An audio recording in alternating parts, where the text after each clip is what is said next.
Good morning all students. Last video के अंदर अपन ने सुना था सेल बायोलॉजी, जेनेटिक्स और प्लांट ब्रीडिंग के बारे में। उसी के अंदर अपन नेक्स्ट टॉपिक के बारे में आज बात करेंगे। तो पहले मैं टॉपिक का नाम लिख देती हूँ, पेपर का नाम cell biology, genetics and plant breeding. Cell biology, genetics and plant breeding. Last जो टॉपिक था अपन ने वो देखा था जीन और जीन के स्ट्रक्चर के बारे में, और जीन्स यूकैरियोट्स में और प्रोकैरियोट्स के अंदर किस प्रकार से पाई जाती है। आज अपन बात करेंगे इसके अंदर जो एक्स्ट्रा जो न्यूक्लियर क्रोमोसोम्स होता है उनके बारे में, कि एक एक्स्ट्रा न्यूक्लियर इनहेरिटेंस वंशानुगति जो है वो किस प्रकार से होती है। तो आज जो है वो अपना टॉपिक है extra nuclear inheritance. Extra nuclear का मतलब होता है न्यूक्लियस का अतिरिक्त पार्ट, और इनहेरिटेंस का मतलब होता है वंशानुगति। वंशानुगति अतिरिक्त केंद्रकीय वंशानुगति, हिंदी में कहते हैं इसको अतिरिक्त केंद्रीय वंशानुगति।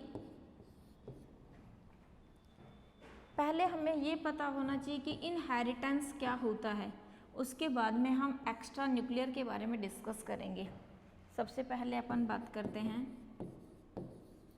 इनहेरिटेंस की एक्चुअल में वंशानुगति क्या होती है। वंश अनुगति दो शब्दों से बना हुआ है। वंशानुगति, वंश की अनुगति, वंश का एक पीढ़ी से दूसरी पीढ़ी में बढ़ना और दूसरी पीढ़ी से तीसरी पीढ़ी में बढ़ना। जैसे ही वो एक पीढ़ी से दूसरी पीढ़ी के अंदर बढ़ता है तो इसके अंदर कुछ सिम्टम्स ऐसे होते हैं जो क्या करते हैं, उसकी उस पीढ़ी से जब दूसरी पीढ़ी में जाते हैं तो पहले पुराने वाली पीढ़ी के कुछ लक्षण अगली पीढ़ी में प्रकट होते हैं। जैसे मम्मी और पापा दोनों का गोरा होना, उसके बच्चे के लिए 50% चांस होता है कि उनकी उत्पन्न होने वाली संतान भी कैसी होगी, गोरे कलर की ही होगी। तो वो उसका जो गोरापन है वो क्या है, एक वंशानुगति है जो उसकी एक पीढ़ी से दूसरी पीढ़ी में क्या कर रही है, गति कर रही है। उसी प्रकार से मान लो एक पीढ़ी के अंदर उसके फादर हैं, अगर उसके फादर के अंदर हेयर फॉलिंग होती है और गंजापन है तो उसकी आने वाली संतति के अंदर वो गंजापन 50% चांस होता है कि वो 50% उसके अंदर वंशानुगत हो सकता है। कुछ क्रोमोसोम्स के जीन्स ऐसे होते हैं जो हमें अपने पेरेंटल प्लांट से मिलते हैं, वो हमारे अंदर एक रिसेसिव अवस्था के अंदर एक डोमिनेंट स्टेज होती है प्रभावी और एक होती है रिसेसिव अप्रभावी। तो अप्रभावी अवस्था के अंदर अगर वो होते हैं तो अगली पीढ़ी के अंदर वो जनरेट नहीं हो पाते हैं। लेकिन कभी कभी ऐसा भी होता है कि जो हमारी बॉडी के अंदर अप्रभावी रूप में है लेकिन अगली अवस्था के अंदर या अगली आने वाली संतति के अंदर वो प्रभावी रूप से भी क्या हो जाते हैं, प्रकट हो जाते हैं। तो इसे क्या कहा जाता है, वंशानुगति कहा जाता है, इनहेरिटेंस कहा जाता है। अब शब्द आता है एक्स्ट्रा न्यूक्लियर इनहेरिटेंस, यानी कि न्यूक्लियस जो है एक्स्ट्रा न्यूक्लियर इनहेरिटेंस, इसका मतलब क्या हुआ कि जो न्यूक्लियस होता है, न्यूक्लियस के अंदर क्या प्रेजेंट होता है, डीएनए प्रेजेंट होता है। डीएनए के ऊपर क्या प्रेजेंट होते हैं, जीन प्रेजेंट होते हैं। इन जीन के ऊपर क्या प्रेजेंट होते हैं, कोडोन प्रेजेंट होते हैं। तो हमेशा ये कोडोन क्या करते हैं, जो जीन के ऊपर चिपके हुए हैं, ये जीन इन डीएनए के ऊपर प्रेजेंट है। तो जैसे ही ये चेंज होते हैं तो पूरे डीएनए के ऊपर जो जीन चेंज होते हैं वो अगली पीढ़ी में क्या होते चले जाते हैं, चेंज होते चले जाते हैं। लेकिन यहाँ शब्द है एक्स्ट्रा न्यूक्लियर, यानी कि न्यूक्लियस के अंदर जो उपस्थित डीएनए है वो तो एक वंशानुगत होगा ही होगा, उसके अलावा न्यूक्लियस के बाहर क्या प्रेजेंट होता है, साइटोप्लाज्मा प्रेजेंट होता है। न्यूक्लियस के बाहर क्या प्रेजेंट होता है, साइटोप्लाज्मा प्रेजेंट होता है। साइटोप्लाज्मा के अंदर भी कुछ ऐसे ऑर्गेनल्स प्रेजेंट होते हैं, कुछ ऐसे अंग प्रेजेंट होते हैं जिनके अंदर भी क्या प्रेजेंट होता है, डीएनए प्रेजेंट होता है।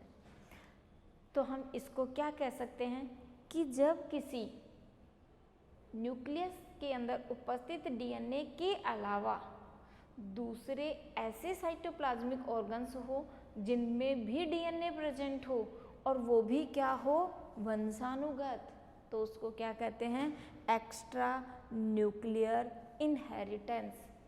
तो इसके लिए सबसे पहले एक वैज्ञानिक था कार्ल कॉन्स, वैज्ञानिक का नाम क्या था, कार्ल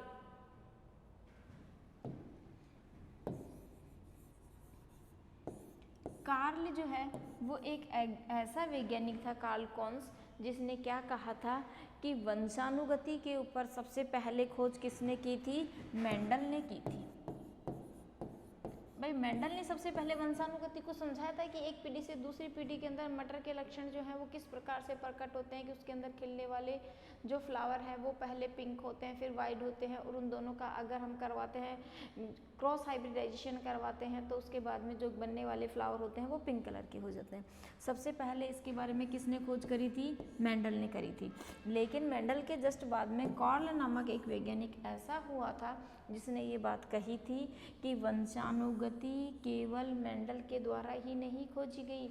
इसका मतलब वंशानुगति केवल एक डीएनए के न्यूक्लिक एसिड के द्वारा या क्रोमोसोम के द्वारा ही नहीं होती, बल्कि न्यूक्लियस के बाहर की ओर उपस्थित साइटोप्लाज्मा के कारण भी वंशानुगति पाई जाती है। ये बात किसने कही थी, कार्ल ने कही थी। कब, 1654 में। 1654 के अंदर कार्ल ने ये बात कही थी कि मेंडल ने ही केवल वंशानुगति की खोज नहीं करी, बल्कि कार्ल ने भी वंशानुगति की खोज की है। और क्या कहा है कि न्यूक्लियस के अंदर जो पाए जाने वाला डीएनए होता है वही केवल एक आनुवंशिक पदार्थ की वंशानुगति नहीं करता, बल्कि न्यूक्लियस के बाहर जो साइटोप्लाज्मा होता है वो भी एक वंशानुगति का काम ही करता है। जब इसने ये वंशानुगति के बारे में बताया तो इसी के साथ अब अपन चलते हैं कि साइटोप्लाज्मिक इनहेरिटेंसी क्या होती है। जो कार्ल कॉन्स ने ये बात बताई थी कि साइटोप्लाज्मा भी एक इनहेरिटेंस के जैसे काम करता है। तो नेक्स्ट पॉइंट अपन डालते हैं साइटोप्लाज्मिक इनहेरिटेंस।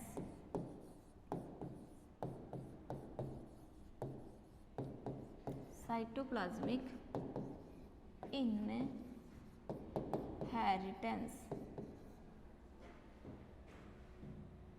कोशिका द्रव की वंशानुगति।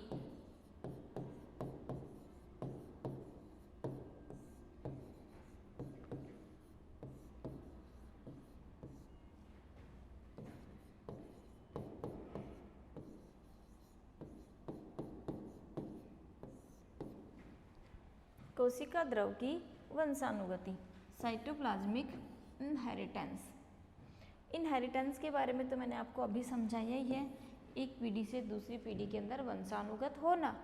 अब किसका है, साइटोप्लाज्मा का है। कोशिका द्रव की वंशानुगति है, तो कोशिका द्रव की जब वंशानुगति होती है तो किस प्रकार से होती है, इसको अपन एक डायग्राम से देखते हैं कि किस तरीके से इस कोशिका के अंदर एक साइटोप्लाज्मा का वंशानुगत होता है।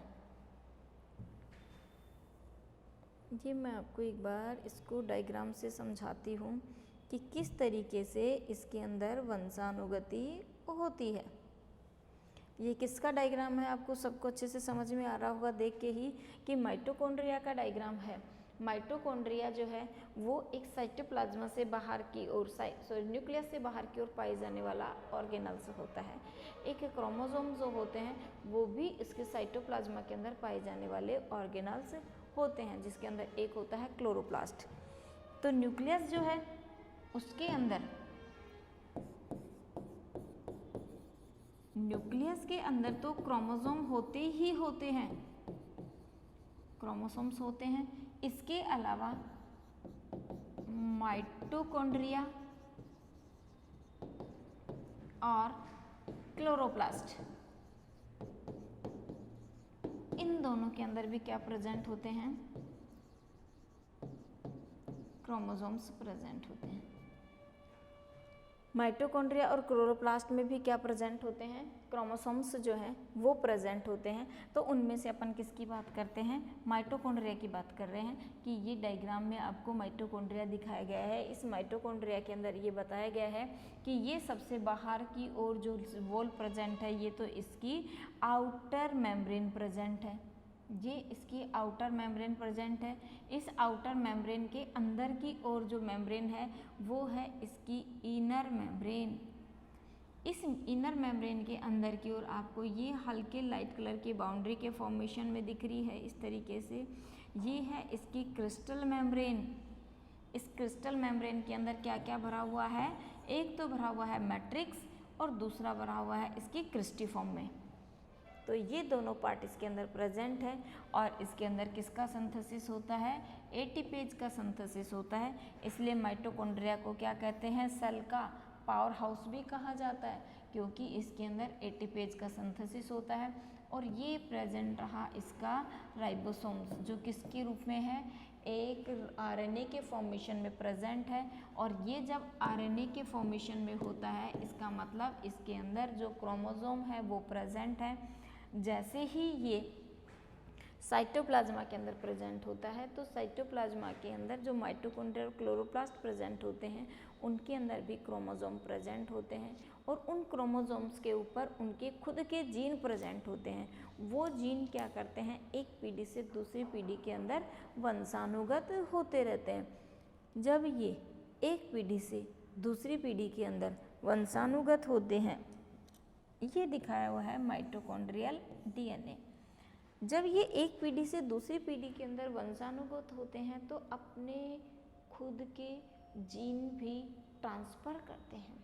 दो शब्द आते हैं इसमें, एक तो जो न्यूक्लियस है उसके अंदर जो डीएनए प्रेजेंट है वो तो अपने जीन वंशानुगत करेगा ही करेगा, इसके साथ में जो डीएनए किस में प्रेजेंट है, माइटोकॉन्ड्रिया में और क्लोरोप्लास्ट में, इनका जो डीएनए है उसके ऊपर जो क्रोमोसोम प्रेजेंट है उसके अंदर उनके ऊपर भी क्या प्रेजेंट होते हैं, जीन प्रेजेंट होते हैं। ये जीन क्या करते हैं, इनको कोडित करते हैं, कोडोन देते हैं। उन कोडोन के कारण इनकी बॉडी क्या होती है, कंट्रोल होती है। तो इस तरीके से यानी कि हम क्या कह सकते हैं, साइटोप्लाज्मिक इनहेरिटेंस के अंदर, साइटोप्लाज्मिक इनहेरिटेंस के अंदर इनकी कोशिका का साइटोप्लाज्मा क्या होता है, वंशानुगत होता जाता है। जैसे ही इनकी कोशिकाओं का साइटोप्लाज्मा वंशानुगत होता है, ये मूल रूप से दो होते हैं, एक तो होते हैं माइटोकॉन्ड्रिया के और दूसरे होते हैं इसके क्लोरोप्लास्ट के। तो अपन ने बात की माइटोकॉन्ड्रिया की, बात करी कि माइटोकॉन्ड्रिया के अंदर जो क्लोरोप्लास्ट है उसका किस प्रकार से वंशानुगति होती है। ये तो हुई इसकी बात। इसके बाद में आता है एक सेंगर नामक साइंटिस्ट था, साइंटिस्ट का नाम था सेंगर।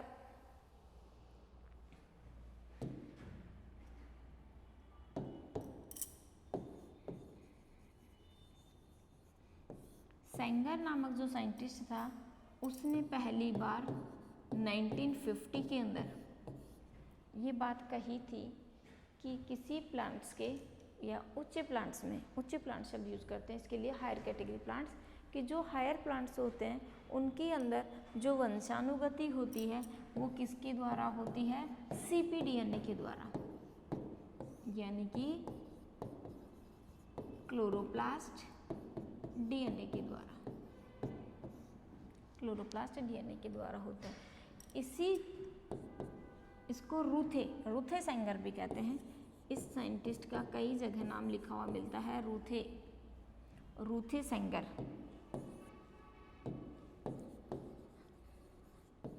और रूथे सेंगर, इसी रूथे सेंगर ने 1954 में क्या बात बताई थी कि एक एल्गी है, एल्गी का नाम है क्लेमाइडोमोनास।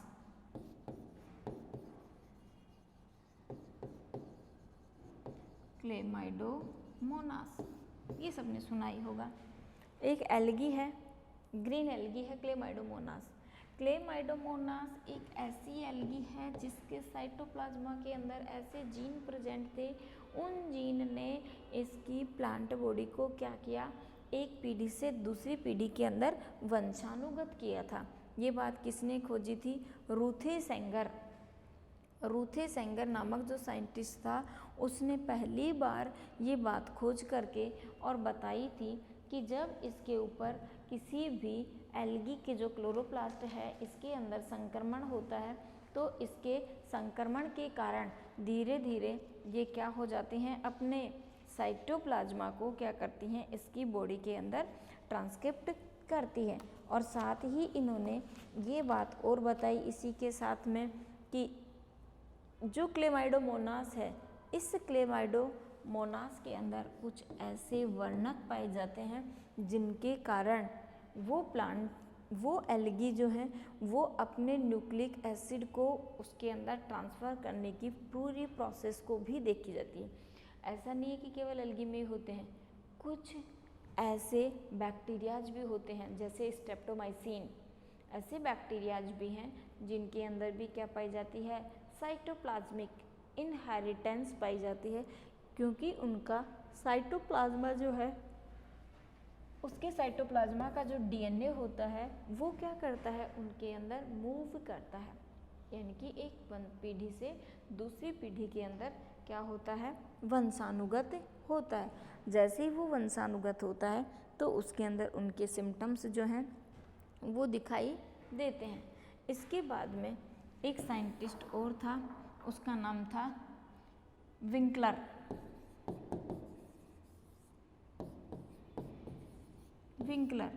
विंकलर ने 1960 में 1960 में क्या कहा कि इस प्रकार का साइटोप्लाज्मिक इनहेरिटेंस जो है वो केवल एक क्लेमाइडोमोनास में ही नहीं होता बल्कि किस में होता है, बल्कि पैरामीशियम में भी होता है, बल्कि किस में होता है, वो पैरामीशियम।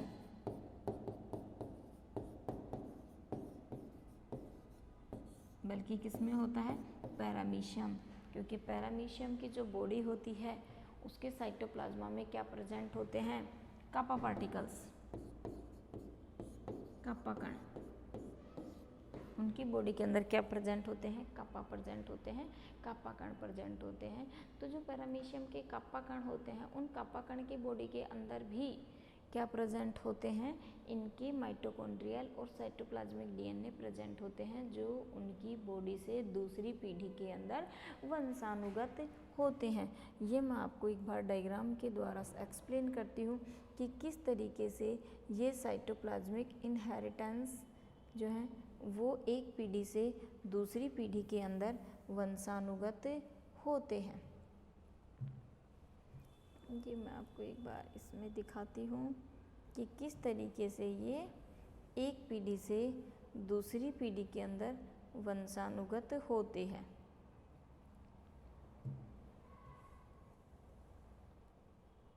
ये देखिए, इसके अंदर आप देखेंगे, इसके अंदर ये रहा डायग्राम, किसका डायग्रामेटिक रिप्रेजेंट किया गया है, किसको, साइटोप्लाज्मिक इनहेरिटेंस को दर्शाया गया है। साइटोप्लाज्मिक इनहेरिटेंस को दर्शाया गया कैसे कि ये तो ली एक एग सेल है, ये एक एग सेल है।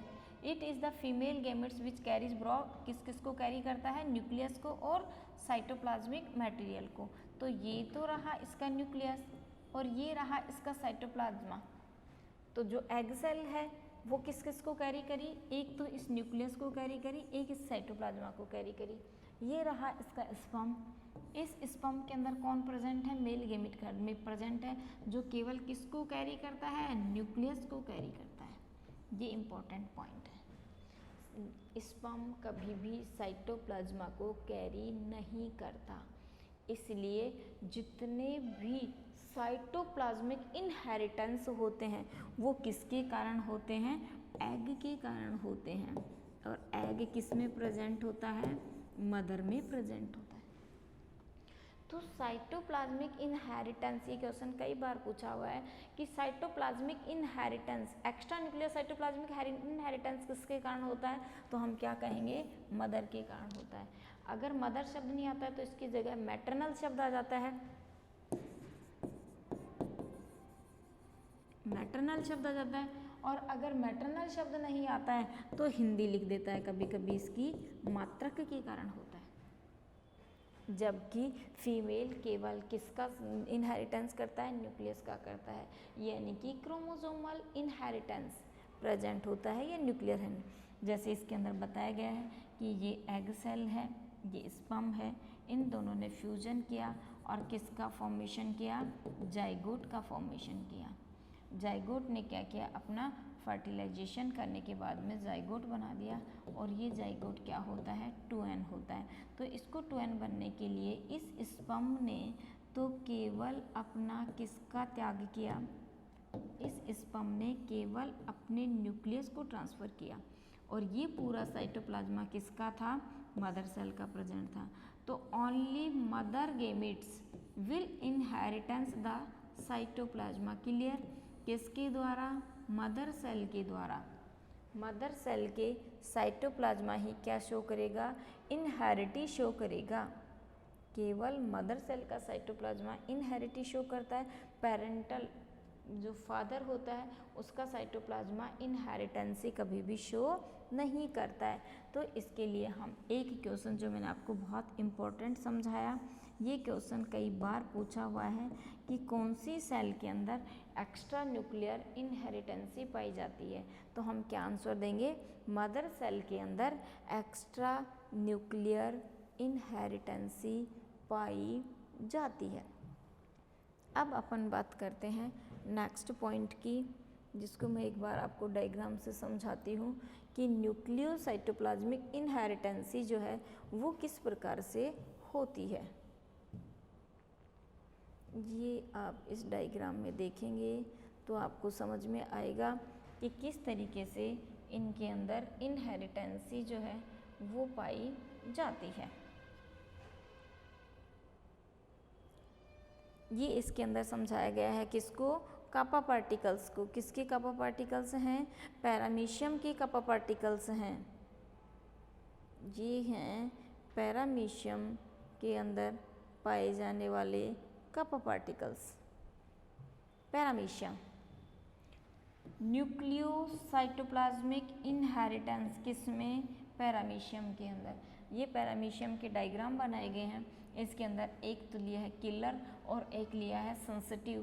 किलर को हमने दोनों को कैपिटल के से शो किया है, सेंसिटिव को हमने दोनों को स्मॉल के से शो किया है। मोर देन 3 मिनट्स, 3 मिनट्स से इसको ज़्यादा हमें नहीं रखना है। There will be nucleocytoplasmic exchange, जैसे इनके अंदर साइटोप्लाज्मा का, ये याद रखना है, केवल साइटोप्लाज्मिक एक्सचेंज होता है। साइटोप्लाज्मा का एक्सचेंज हुआ है केवल, और इसके साथ साथ किलर और सेंसिटिव सेल के न्यूक्लियस चेंज होते हैं। तो जैसे ही इसके अंदर एक्स कॉन्जुगेटेड की क्रिया होती है तो जो किलर होता है उसके अंदर आ जाता है एक कैपिटल के और एक आ जाता है स्मॉल के, और जो दूसरा भी किलर बन जाता है, क्यों, क्योंकि इसके अंदर आ गया एक कैपिटल के और एक स्मॉल के। इसके अंदर भी क्या आ गया, एक कैपिटल के एक स्मॉल के। तो कौन रिसेसिव हो गया, सेंसिटिव। सेंसिटिव जो पैरामीशियम था वो क्या हो गया, किल हो गया। और कौन बच गए, किलर बच गए, कैपिटल के स्मॉल के, क्योंकि इसके अंदर 50% गुण इसके हैं, 50% गुण इसके हैं। लेकिन ये एक रिसेसिव की तरह है, ये एक डोमिनेंट की तरह है। तो प्रभावी गुण हमेशा प्रकट होते हैं और अप्रभावी गुण बॉडी में रहते हुए भी प्रकट नहीं होते हैं। तो इस तरीके से जो है इनके अंदर इनहेरिटेंस की क्रिया होती है। अब मैं आपको इसके अंदर अंतर समझाती हूँ कि किस तरीके से अगर एक साइटोप्लाज्मिक इनहेरिटेंस होता है और एक न्यूक्लियर इनहेरिटेंस होता है तो दोनों के अंदर क्या क्या परिवर्तन आते हैं और उन परिवर्तन के कारण इनकी सेल्स के अंदर किस तरीके से परिवर्तन के बाद में इनमें चेंजेज आते हैं। तो अपना जो है वो नेक्स्ट जो टॉपिक है वो होगा एक साइटोप्लाज्मिक इनहेरिटेंस और एक न्यूक्लियर इनहेरिटेंस के अंदर क्या परिवर्तन होंगे। तो अपन बात करते हैं इसके अंदर साइटोप्लाज्मिक इनहेरिटेंस और न्यूक्लियर इनहेरिटेंस।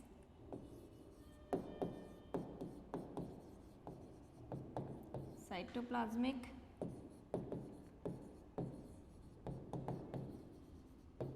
इनहेरिटेंस और एक है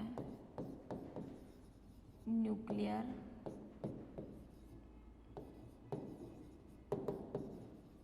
इनहेरिटेंस। साइटोप्लाज्मिक इनहेरिटेंस और एक तरफ है न्यूक्लियर इनहेरिटेंस। इन दोनों के अंदर अंतर क्या है? पहला अंतर यहीं से शुरू कर देते हैं। न्यूक्लियर इनहेरिटेंस किसके कारण होगी? न्यूक्लियस के कारण वंशानुगति होगी। किसके कारण वंशानुगति होगी? न्यूक्लियस के कारण। केंद्रक के कारण वंशानुगति होगी। और इसमें किसके कारण वंशानुगति होगी? साइटोप्लाज्मा के कारण वंशानुगति होगी, यानी कि कोशिका द्रव के कारण वंशानुगति होगी और इसके अंदर केंद्रक के कारण वंशानुगति होगी। पहला पॉइंट।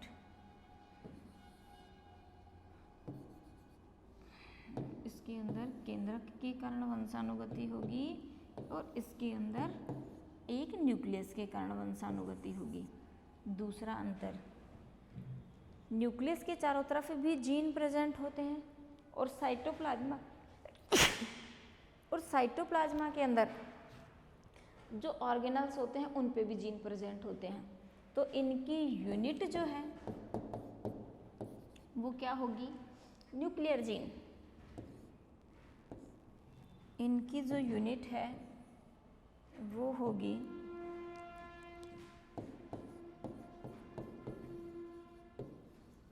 न्यूक्लियर जीन और इनकी जो यूनिट है वो क्या होगी?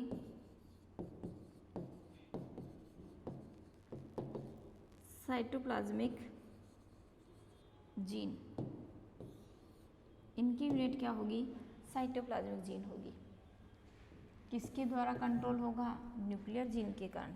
किसके द्वारा कंट्रोल होगा? साइटोप्लाज्मिक जीन के कारण। अब अपन आगे चलते हैं कि जब ये क्या करते हैं, न्यूक्लियस के अंदर कौन प्रेजेंट है? उसका डीएनए। डीएनए पे कौन प्रेजेंट है? जीन। जीन के ऊपर क्या प्रेजेंट है? कोडोन। ये कोडोन जीन को मोटिवेट करते हैं और जीन डीएनए को मोटिवेट करते हैं। लेकिन इसमें तो डीएनए और जीन किस पे प्रेजेंट है?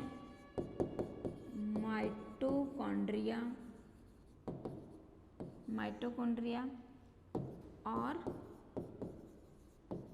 क्लोरोप्लास्ट पे प्रेजेंट है। किस पे प्रेजेंट है? माइटोकॉन्ड्रिया पे प्रेजेंट है और क्लोरोप्लास्ट पे प्रेजेंट है। तो सिंपल सी बात है कि जो माइटोकॉन्ड्रिया है उसके अंदर तो क्या प्रेजेंट होगा? Mitochondrial DNA. और जो क्लोरोप्लास्ट है, जो ये क्लोरोप्लास्ट है इसके अंदर क्या होगा? Chloroplast DNA. तो किसके द्वारा कोडेड होंगे ये? माइटोकॉन्ड्रियल डीएनए तो माइटोकॉन्ड्रियल क्लोरोप्लास्ट के कारण जो जीन है उनके द्वारा कोडेड होगा और जो क्लोरोप्लास्ट डीएनए है वो क्लोरोप्लास्ट वाले जो डीएनए हैं उनके द्वारा कोडेड होगा। तो अपन इसमें बात करते हैं किसकी, माइटोकॉन्ड्रियल डीएनए की, कि जो साइटोप्लाज्मा है, नंबर नेक्स्ट पॉइंट सॉल्व, कि जो साइटोप्लाज्मा होता है